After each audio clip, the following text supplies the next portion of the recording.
दोस्तों नमस्कार, मैं हूं सूर्यवली सिंह। मेरे YouTube चैनल कल्याण पथ में आप सब लोगों का बहुत बहुत स्वागत है, अभिनंदन है।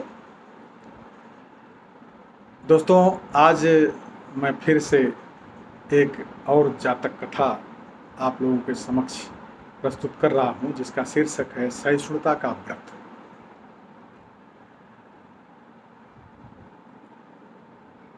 कुंडक कुमार नाम का एक सन्यासी एक बार ठंड के दिनों में हिमालय से दक्षिण वाराणसी पहुंचा।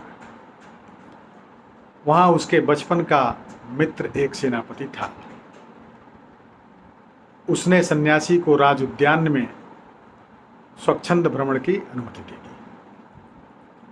एक दिन कुंडक कुमार उद्यान में बैठा तप कर रहा था कि तभी वाराणसी का एक दुराचारी राजा अपनी प्रेमिका के साथ वहां आ पहुंचा।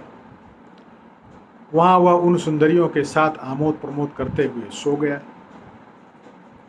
राजा को सोता छोड़ सुंदरियां बाग में भ्रमण करने लगी। तभी उनकी नजर कुंडक कुमार पर पड़ी, जो साधना में लीन था।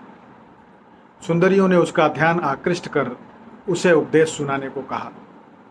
कुंडक कुमार ने तब उन्हें सहिष्णुता की महत्ता पर उपदेश देना प्रारंभ किया।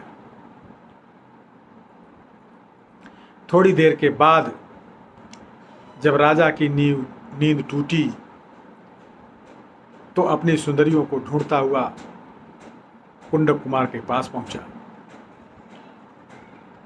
एक सन्यासी की तरफ उसकी सुंदरियों का आकृष्ट हो जाना उसके लिए असहनीय था।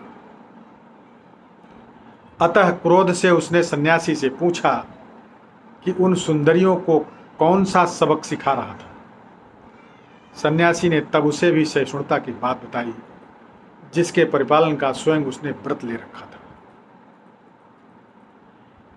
यह सुन राजा ने उसे कोड़ों से पिटवाया। जब वह लहूलुहान हो गया तो राजा ने फिर पूछा कि उसके व्रत का क्या हुआ। खून से लथपथ सन्यासी को कोई क्रोध नहीं आया और वह सहिष्णुता के व्रत का ही गुणगान करता रहा। क्रोध में राजा ने तब उसके हाथ पैर आदि कटवाकर वही प्रश्न बार बार पूछा, किंतु सन्यासी हर बार शांत भाव से सहिष्णुता के व्रत का ही गाथा गाता रहा।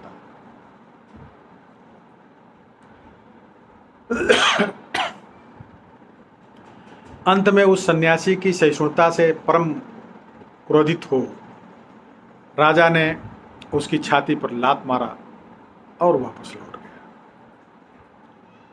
कहा जाता है कि राजा जब वापस लौट रहा था तभी धरती फट गई और उसके अंदर से आग की लपटें निकलने लगी। उठती आग की लपटों ने राजा को निगल लिया। सन्यासी के घाव भी तभी स्वयं एवं क्षण मात्र में भर गए थे। वह पुनः हिमालय पर वापस चला गया। यह रही जातक कथा सहिष्णुता का व्रत। अब कहानी तो कहानी होती है, लेकिन हम अगर सहिष्णुता का व्रत अपनाते हैं तो उसका फल हमें अवश्य ही मिलता है। इस चीज़ को मन में रखना चाहिए।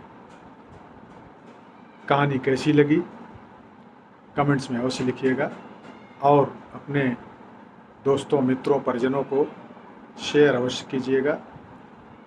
जिन लोगों ने अभी तक मेरे चैनल को सब्सक्राइब नहीं किया हो कृपया सब्सक्राइब भी कर दें। बहुत बहुत धन्यवाद।